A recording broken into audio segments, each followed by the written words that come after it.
Hey, this is Stuart Wright from the Britflicks Podcast, letting you know that this week's episode is a little different from the usual format.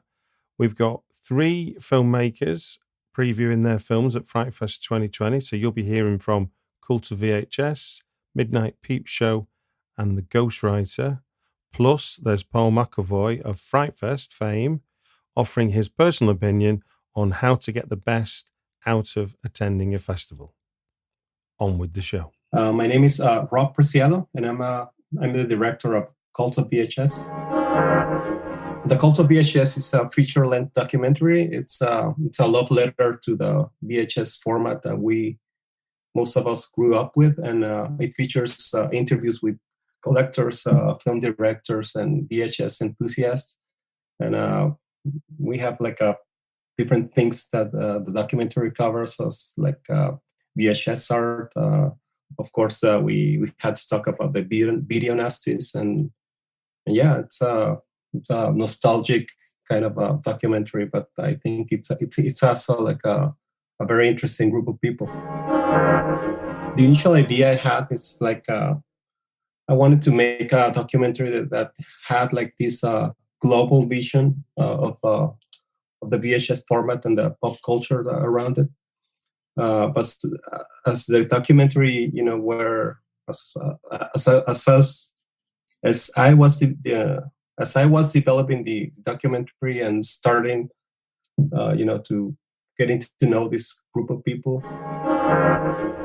Well, as I was starting to making this documentary with that idea in mind, and meeting this amazing group of people that I was interviewing, I wanted to have this optimistic and uplifting feeling about watching a movie, because I was going into depression during lockdown, as most of us were. So it was a way for me also to feel that I was doing something for fun, something that people could relate to. There are a few of them, and I'm actually very excited. That it's very exciting for me to this day that I like to feel like I'm in this stage of still discovering films. So in a way, this documentary, like you were saying, it gave me that back to the feeling of excitement to hunt those films. But there was this guy, this amazing film director that was talking about shot on video features that I didn't see at the time. There's one that's, I think it's so funny and interesting. It's called Blonde Dead. That is very weird film. I'm looking forward to see that, and a lot of films that I actually missed during that time. So it's exciting for me, it's exciting not to be like the guy who watches all the films. So I like to keep in this, this atmosphere that I'm looking forward to always discover this amazing film around the corner. That's what keeps you going. Look into, in the excitement of having that, discovering that next film. Even if your next film that you see is like boring or it's not what you expected, but in the back of your mind you have this feeling about, I'm going to find this jewel. It's this amazing film that I'm going to remember. Actually, a good comparison for me, like I was saying, like this was like my trying to have this global vision about the format. But there's this very interesting documentary called Rewind This. I guess it's from 2012, 13. So it's almost like 10 years old. So that documentary it has like that.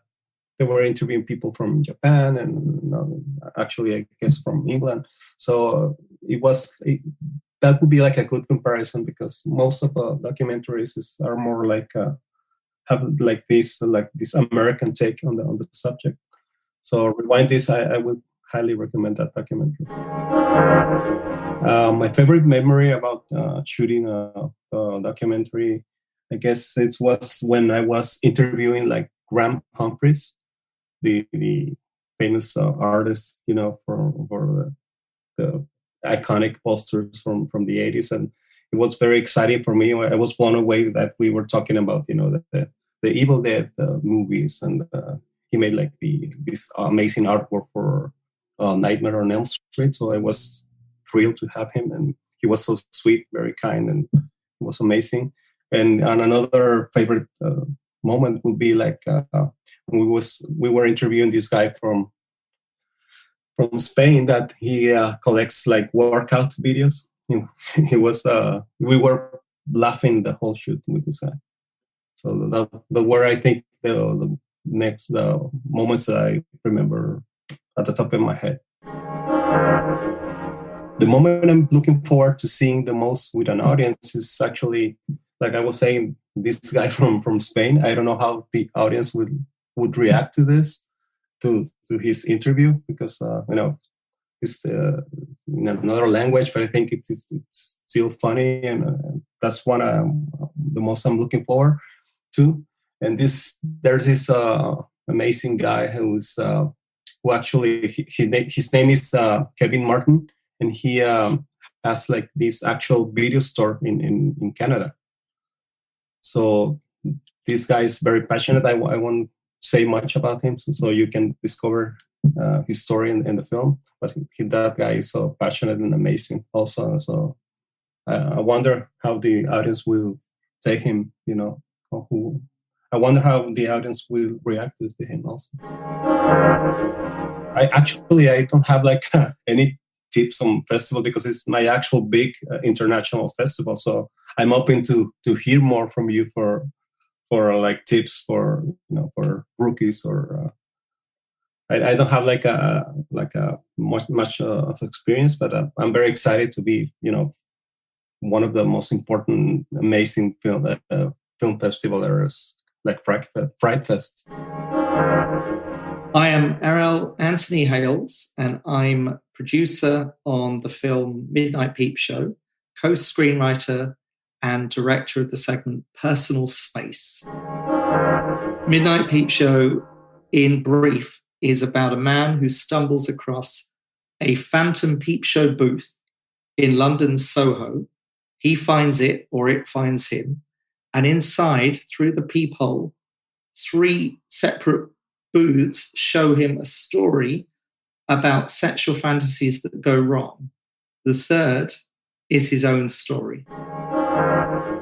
The kernel of the idea for Midnight Peep Show came from remembering those now lost Soho peep show booths and fusing a Twilight Zone element into them, where through the peep show holes, clients are shown stories that encompass a nightmare side of sexual fantasy.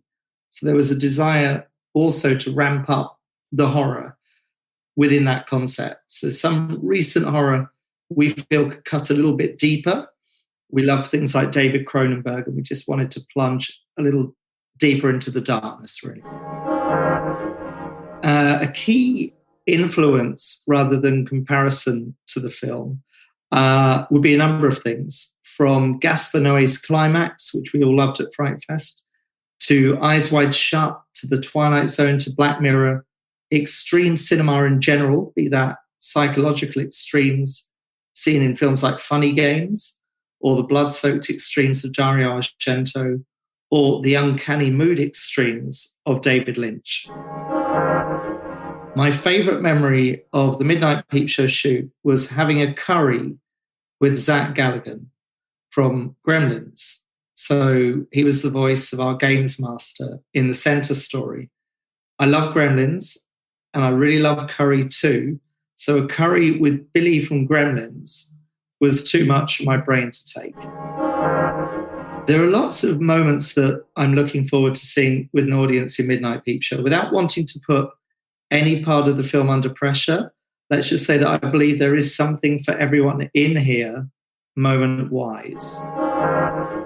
My number one tip for film festival rookies coming to Frightfest, which is the best of all festivals out there with the best audience, would be to go to the pub after the movies and meet other fans and film creators, because horror is known for having an amazing community of people, and it's partly that which elevates our genre over so many others. The only other thing that I'd like to say about the film that I haven't yet been able to say is that it was really, people talk about collaboration all the time.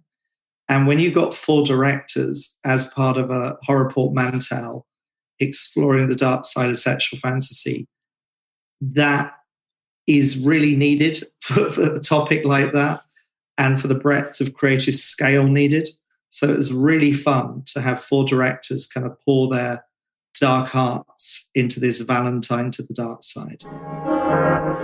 My name's Paul Wilkins. I'm the director of the film The Ghostwriter.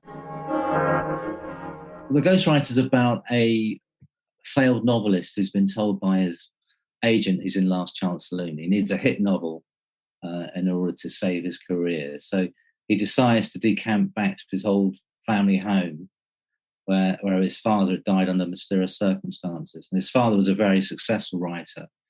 And he always lived in his father's shadow. And he goes back to the cottage to try and summon his muse. And he's freaked out by all the reminders of when he was there as a kid.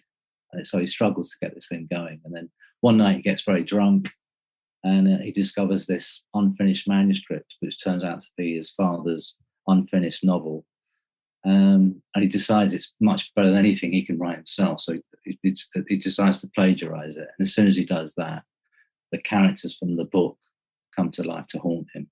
And it turns out it's kind of a semi-confessional written by his father that implicated his father in the middle of a murder. The initial inspiration in terms of storytelling, really, I think, probably came from the theme, the idea that the pursuit of success at all costs leads to self-destruction, and probably really quite reflective of our own struggles as writers and directors, and this extraordinary compulsion we will have to suffer as artists, really. And that was, I think, was certainly the kernel for it. And then it's a tragedy, effectively. So again, I think that lends itself wonderfully to the genre of horror, and specifically, or particularly, I would say, psychological horror, which I think this is what this film is, or psychodrama, I think someone called it as well. I think that's a fair description of it, really. I mean, there's a lot of influences, I think. As soon as you from the writing, and then when you get into directing it, you start to think of obviously lots of references. But I think The Shining is an obvious one. Maybe Misery is another. But really many of great horror films that are fantastic and making you feel discombobulated or unnerved or something that's off kilter. Polanski's Repulsion, for example, the sort of idea of the unchecked, neglected trauma that rears its head and causes, spiral into madness. I think that was a really good reference. The Innocents, Jack Clayton's Innocents, the Ghosts of the Past. There's a Danish film called Next Door. I forget who the director is, but I was watching that at the time. I really like that. And that's, again, about a man who's haunted by his past. It Follows. I really love that film. And this idea there's something that's coming. David Mitchell says, I think it is kind of anyone. It could be anyone, anyone And I like that idea of just this off kilter, off balance world. Really, It Comes at Night was another one. I think it's a great film.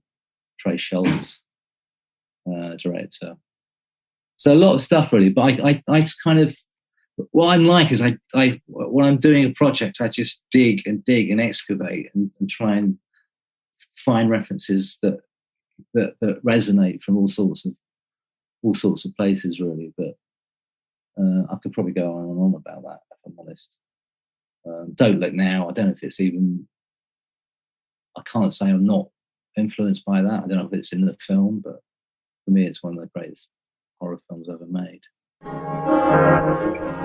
Working with Robin Wennery, the DOP, we spent months really planning this out, planning the shoot, shot lists, storyboards, and often you do that and you think, well, how much of this is actually going to make it through, and it was really quite a joy to kind of see a lot of that translated really well. That was good. Happiest memory. I mean, there was one night we filmed in the middle of the Cotswolds in this cottage in the middle of nowhere, and we went out. We had to shoot and it's acres and acres of farmland, and there's a sequence in the film that you might recall that we had to shoot in this kind of this terrain. We're out for hours looking for this perfect location for this sequence, and it was getting dark, so we just thought we gave up. So we went back to the cottage. As soon as I got back, I realised I'd lost my keys. The keys to my car. Not only is it my car, or was my car, my beloved old Mercedes classic sky blue, which is in the film. It was the car in the film, so we needed it. My keys had gone. I was epileptic, And so Robin and I went back, guided by Robin's sixth sense. We would literally walk for maybe 20 minutes, and he turned left. He saw this glint in the light, and he picked the keys out from the undergrowth. It was just a miracle. It was a miracle. So that's probably. I'm not sure that was the answer you're looking for, but that was a very happy memory. There were some great sequences that paid off. I got the actors gave me a present halfway through, which is very nice. Should have got a little bit tougher after that, but yeah, I mean there was some good moments. There was some good moments, but it's and the other thing I think about the planning with Robin in particular is that I remember the first AD coming out to me and saying that we were really getting through it, really being efficient. So that was nice to hear. A scene that springs to mind is when the protagonist, Gilligan Graham, our writer, gets into a situation of a life or death situation, really, and you don't think he's going to get out of it. I'm not even saying if he does get out of it. Actually, it's a ghost story. Let's not forget. But he finds a very unique way of trying to get out of this life-threatening predicament. My tip is see as many films as you can. Be open-minded. Don't prejudge. Seek out films you might otherwise bypass, and you might find some inspiring surprises. Go see my friend Ben Parker's film, Burial. There's another film. Oh my gosh, I wrote it down. Hacera. Michelle Cervera is a Mexican. I've heard a lot of good stuff about her as a director, and I'm really keen to see that. But I just think go and have some fun and just, see as many of your films as you can. Welcome to another Britflicks.com podcast. My name's Stuart Wright, and today's guest is one of the four horsemen of Frightfest, Paul McElvoy. Welcome to the show. Hello, Stuart. Lovely to be with you today. What we're going to do is we're going to go over some film festival tips that you kindly put up on Facebook for everyone to see, and just sort of go over them. But before we do, obviously you're a veteran of the film festivals, and to give people a sort of inside track on the life of someone programming a festival with, I think it's 85 slots you've filled this year. Yeah, something like that. Yeah, which is a lot of slots to fill when you start off with I imagine the blank bit of paper looks a bit horrible at the start. I mean, to be honest with you, Stuart, there's never a blank piece of paper because it takes a year, or as I sometimes say, 23 or 24 years to put it together, because we're already thinking about titles for next August. And obviously, we've nearly finished the programming for the Halloween extravaganza, which is going to be 2 days at the end of October. And then we've got Glasgow in February, March. So it's not only about titles for the August event. It's a never-ending thing. Certain films aren't ready for August, so they're going to fall into October. Certain movies aren't going to be ready for October, so they're going to fall into February, March in Glasgow, part of the Glasgow Film Festival. And of course, we're already semi-looking at stuff for next year. So it never ends. Literally, it's a never-ending process. We never draw the line and go, right, we've done that one, on to the next. It's a organic process, But for you then, in any given calendar year, how many festivals are you going to then as part of your Frightfest work, or just you as a film fan? That varies. Depends upon budget, as in what I've got to spend to be able to go away. Cannes is a given. That's a really, really important one for us. Alan usually does Berlin. I think I'll be in Berlin next year.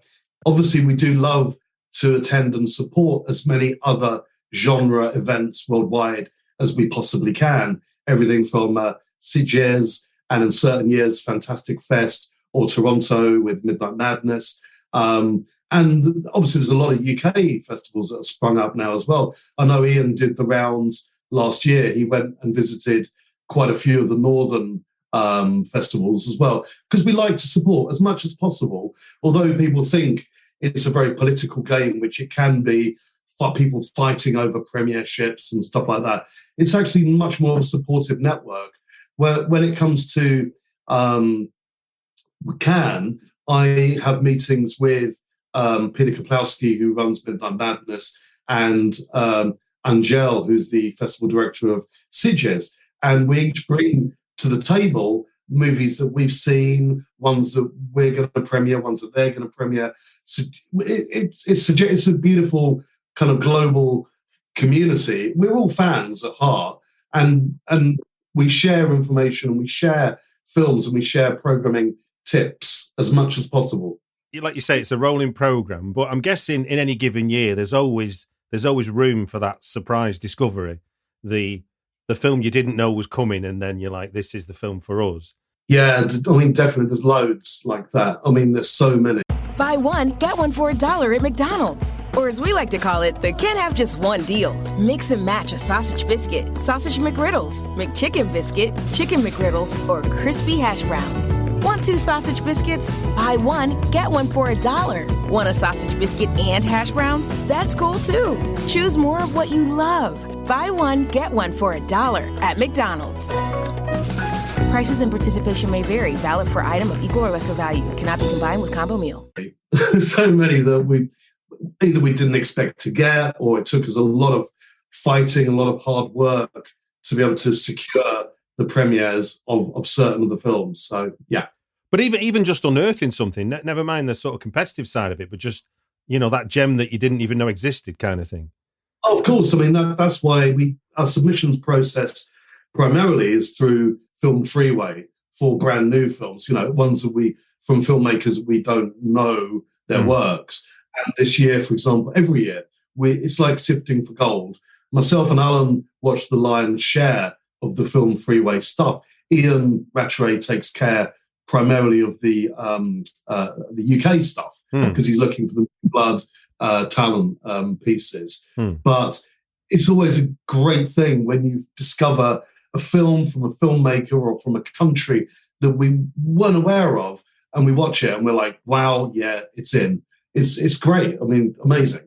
Can you think of any examples from this year's programme that sort of came in that sort of inauspicious route? One that really does spring to mind. I'm just pulling it up on my list so I don't get the director's name incorrect. Let's have a look. Yeah, New Religion, which came through the Film Freeway submissions process. Japanese director called Keiichi Kondo. And I've likened it in my Twitter posts to a combo of David Lynch and David Cronenberg. World premiere, he's going to be coming in for it. The film's extraordinary. I've watched it a few times and I can't wait to watch it again. And that was a real discovery for us. Really love it. And I hope it connects with the audience. So, yeah. And of course, I think you know me well enough. 2 of my favourite filmmakers of all time are David Lynch and David Cronenberg. So it ticked those boxes for me, No, I've seen the trailer for that one and I'm excited to see it, I must admit. Right then, sir. Let us jump into your film festival tips. I'll read off what your brief advice was, and then you just respond to what it was that you were sort of getting at with it. Okay? Okay, I'll do my best. All right. For when and if you are selected by any festival, have your high-res on-set pics ready to go. Not behind the scenes, no one cares. And poster art, even if it's temporary, is good. But make it good, great, impactful. You'd be surprised, and I've done a lot of panels physical panels about this in person around the country, around the world, in fact. You'd be surprised how many submissions we get through Film Freeway where they don't have any on-set, high-res pics. And I know that a lot of these films are low budget, or short films can be low budget, but get somebody in that can take a decent photograph, even if it's just for one morning when you're shooting a few of the key scenes. Don't bother sending behind-the-scenes photos of here's me with the cast directing whatever. As I said, nobody cares. You care. If you're a filmmaker, you care about that picture, but that's no good for publicity, promotional use, is it? You need a great quality, impactful still of the feature, not a screen grab, not a high res, because you can tell when it's a screen grab. And it's a really, basic thing, but you'd be surprised how many folks get it wrong, or they just don't have an on-set photographer. But cameras these days, crikey, most people's phones have a good enough resolution camera within it to be able to take a good screen, not a good screenshot, but a good on-set picture. Poster art, I love. I always think it's when it works, it can be a beautiful representation of the film. But that's a different thing. That's not quite as crucial as the onset still. But I think a good poster is a very crucial factor of the promotion and the marketing of any picture. Would you not agree? Oh no, totally. Yeah. It usually speaks to the tone. It usually speaks to maybe the influences. So it sort of does a lot of heavy lifting for your film, because most people are going to be coming to it new. So you need the more you can help people understand what your film is, the easier it's going to be to get them over the door. And talking of which, engage with your audience via social media, drum up promo for your screening. It doesn't cost you anything, I guess, beyond time. Encourage people to come along and engage with the account of the festival you're screening at. As you mentioned, how many films are we showing? You know more than me. There's 85 slots you've filled with. 85. So you've got 80 or 85 slots. And then you've got all the short films as well. So you've got 30, 40 films. To make a noise, I would suggest to encourage the audience members to come along. Get on Twitter, get on Facebook, get on Instagram, and engage not only with the fans, which are really important, but other filmmakers. Encourage people to come and see your film. And I can't remember whether I even listed it as later on. The other thing is, when you're at the festival, if you can, attend and promote yourself and promote your screening to other folks. Encourage people to come along to support your screening. And not only that, really, really, again, I might be second guessing what you're going to say later, but not only come to your own screening and watch your own screening, go to other filmmakers' screenings and support them. And that really works. You look at Ben Wheatley, the year of Kill List. He was in screens watching as much as he possibly could, engaging with both the filmmakers and the audience. And of course, he loves genre. And John Landis, the list goes on. Guillermo wanted to watch as many films. It makes sense, doesn't it? Not to just come along, here's my film, goodbye, everybody, that was it. Come along.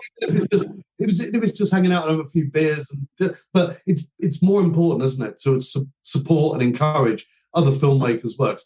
Look at Twitter now with folks like Scott Lias and Liam Regan. They're all interacting with both the fans and other filmmakers. They're coming, they're supporting, etc., etc. And if you're an actor, an actress, or editor, or a DOP, again, come to the festival, because as you know, Stuart, everybody hangs out, doesn't they? After the screening, everybody's talking, and then maybe it's the Imperial, maybe it's the Phoenix, maybe it's elsewhere, but people are interacting, and that's how films get made, and that's how friendships are made, etc. So yeah, absolutely. It should be common sense. I think this is common sense, isn't it? No, all of it is. That's why I wanted to draw attention to it, because I think so many people think it's complicated, or you've got to be too cool for school, or whatever it might be, but they're all mistaken. It's like the survival of festivals is built on the enthusiasm of those either attending or exhibiting, because they make up the mass number. There's only so much you can do from a festival point of view as a central thing, giving out a message. Actually, all the other messages that all the other people that want this festival to thrive is going to create the noise you want, isn't it? Because there can be nothing worse, can there? If you turn up, say you've got a film in the festival, Stuart, and for whatever reason you haven't done any promotion, you haven't supplied us with a really good poster, you haven't gone online, and if not many people come, why should they?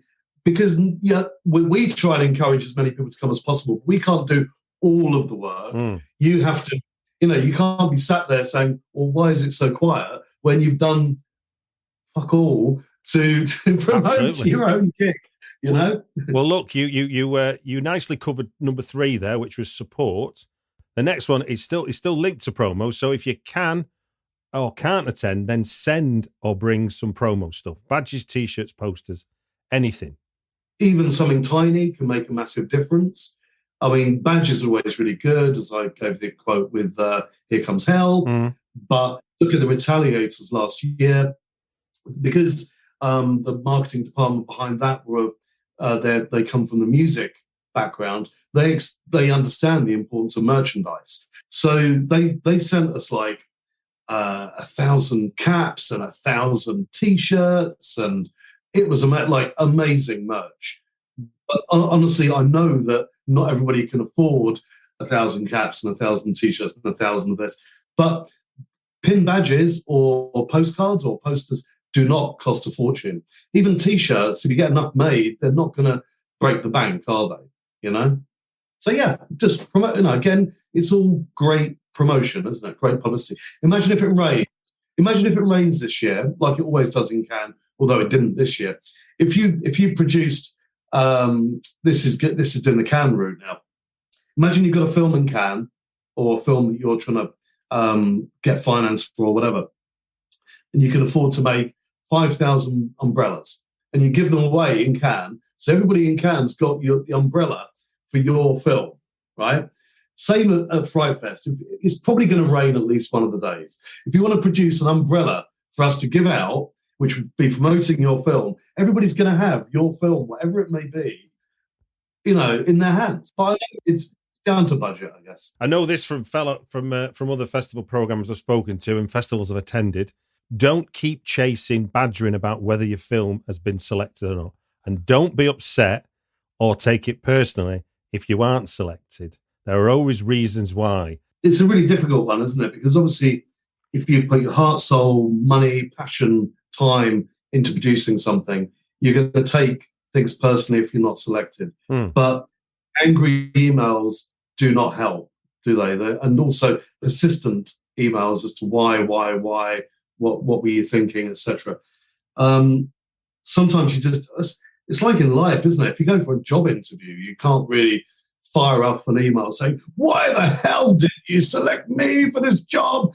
But it's even more tricky and delicate, isn't it, with filmmakers? Because if your latest opus, which you think or believe to be brilliant, is brilliant, it will find its legs in another festival. It will find its home. But more importantly, what about your next project or the project after, where we might really love it, but then, as you said, somebody's going to remember, oh my God, that person on email or on Facebook message, that seems to be the one that I seem to get a lot of, is they're going to remember, aren't they? Christ almighty, this person was a bloody nightmare. so it's the thin line, isn't it? It's good to be passionate, but sort of rein it in a bit if you can.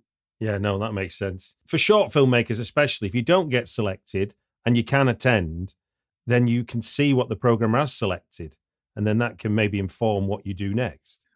Sheila Rowan-Legg selects the lion's share of our shorts. She puts all the short film programs together. There's a couple of shorts which I've selected, which are going to be shown before a couple of the features, but most of the stuff's done by her. So if, for example, there's a vampire comedy splatter short that she loves, and then you've made a comedy vampire splatter short that she doesn't love as much, she can't program both, can she? And also, I think that the key element, which I didn't mention, because again, it should be fairly self-explanatory, you wouldn't believe the amount of short films that we get that are over 20 minutes long, which it's impossible to screen them as part of a showcase, because if you've got 90 minutes or 100 minutes maximum, you can't overbalance it by having a 20-minute piece and then a bunch of other shorts. And also, if that 20-minute film, which could be a masterpiece, goes on before a feature, most people in the audience are wanting to watch the feature. They don't want to sit through, no matter how good it is or whatever, a 20-minute short. So it's very, very difficult to program. So shortness is better. 8 to 12 minutes maximum, maybe 6 or 7, but 8 to 12 is the sweet spot in terms of length for a short. That's my opinion. Well, no, it's a common opinion, and I don't know why it doesn't seep through more to people. I don't understand how you can't just do the maths in your head, that 90 minutes, 10 minutes a film gives you 9 films. If you make them longer, you've got less and less. It just it makes perfect sense to me. Yeah. And this I find odd, but I imagine this is based on experience. So if you do get selected for shorts and attend, don't walk out with your cast and crew and friends once your short has played. I think I don't even need to add anything to that. And it's happened. It really has happened. And that's not great, is it? Again, Stuart, if you were sat waiting for your short to play and then 8 people, 6 people, 4 people, or 3 people walk out for reasons other than, needing to, or don't particularly like the showcase or need to go somewhere else or whatever, it's obvious, isn't it? When a whole swathe of people, you're going to be royally pissed off, aren't you? You're not going to be happy. So it's just, courtesy and general manners. A nice segue into don't be a dick. Moaning at festival programme as to why your opus wasn't selected never goes down well. I think we covered that one, mate. Yeah, I mean, it's interesting that you might get the email, but then the idea that you would that you would be at a festival and then collar them blows my mind. This is why it was quite illuminating reading your list, because obviously some of it, like you say, is just common sense, but others I was like, really, people do that? I mean, as far as I understand filmmaking, it's a long game. It's not like a snap decision. Your presence in the industry is kind of earned, and your reputation is all, isn't it? Audiences, if you like something, great. If you don't, great. We all have different opinions, but don't be a dick, especially online or in person to the filmmakers. Now, this one's a bit difficult because everybody's entitled to their own opinion, and that's good. So I'm not being the dictator and saying you cannot slag off a film online, but there's ways of doing it where it's not personal, and you know what it's like. Luckily, 9 times out of 10, I think, with the Frightfest audience, they are respectful, and they are respectful online. It's just occasionally the line does get crossed, but thank goodness it doesn't too much, because you look at other, crikey, thank God we're not screening any Marvel or DC stuff. You know what I mean? The trolls and the fans and all that stuff. It's just, life's too short. No. I'd much rather be celebrating a film than kicking one. I think at the end of the day, I mean, it's really easy, isn't it, to go online or in person and slag off a film and say, oh, yeah, that was shit. But it's all down to individual taste, isn't it? I mean, it's what I like, you're not going to like sometimes, and there's going to be a lot of stuff we both like. So I think, and that's the same with the festival. And again, I've said this before, if you like werewolves and like comedies, go and see the werewolf comedy movie. If you don't like werewolf comedies, you read the synopsis or even the title of the film, don't go and see it. There's another few choices of, if you don't like werewolf comedies, there's probably a serious, French film which we're screening, which isn't a comedy at the same time. Just choose wisely. I think I'm going ahead of the rules, aren't I? Horror is a broad church, as Frightfest and Sitges and everywhere else that programs horror proves every year. So why would you expect to find your horror just by walking in the room for the next film that's on with, completely uninformed? It's interesting, Stuart, you use the word horror, because I can't remember whether I wrote this, but Frightfest never has been a pure horror festival. Okay, we probably should have called it Fantasy Fest or Fantastic Fest, which again, that came to be. But it would be boring, wouldn't it, if we had 85 hardcore gore, splatter, horror movies. Every year we've had science fiction, fantasy, thriller, everything from Pan's Labyrinth to Nolan's Insomnia to Donnie Darko. These aren't horror films. There's a whole bunch this year which we're screening, which aren't horror. We are a reflection of what's being made this year more than any other year, and nothing to do with Alan's role in the Trieste Science Plus Fiction Film Festival. He's the festival director of that. There's a lot of great science fiction stuff. So it's not just Frightfest. Frightfest is genre, horror, science fiction, fantasy, and thriller. You are the dark heart of cinema, not the home of horror, as you was once. Yes. Yes. There's a film that's playing on the main screen, Incredible But True, which is astounding, but it's not a horror film. No, goodness me, there's loads on. But if you do want a diet of pure horror for 5 days, it's there for you. But you're going to have to go to the Discovery screens and read the Alan's blurb, whatever. That's fine. I mean, I love horror, but I wouldn't want to sit for 5 days and watch the horror only. It's got to be a lovely mix, a wild mix of stuff, you know?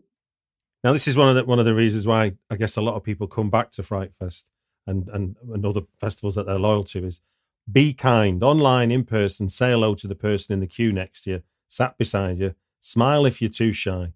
Cool, we understand. And I think I was lucky enough to be a sort of sleepy queue veteran, and I met people in the sleepy queue that I'm friends with still. Yeah, I think that one's self-explanatory as well. So, in short, have fun, be kind, support your fellow filmmakers, audience members, and the event itself. Be a decent human being. It can't be that hard, can it? True. Well, look, that's the list. That was really great to go through it and to reflect on. I thought it was really useful and a timely reminder. We touched on a few films that are going to be playing at Frightfest that you've already highlighted in the context of the advice. But just generally speaking, do you want to just point out some of the things that you're most excited for the Frightfest audience to see in 2022? Well, I think the most exciting thing, Stuart, is going to be seeing you again face to face. That's the deal. No. Well, of course, apart from that. No, I think, look, the films are exciting. The guests are incredibly exciting. But the most exciting thing is seeing people in person that we haven't seen for many years or first-timers. But I think it's the community. That's the thing about Frightfest specifically. Other festivals have got a great community, but Frightfest the community is extraordinary.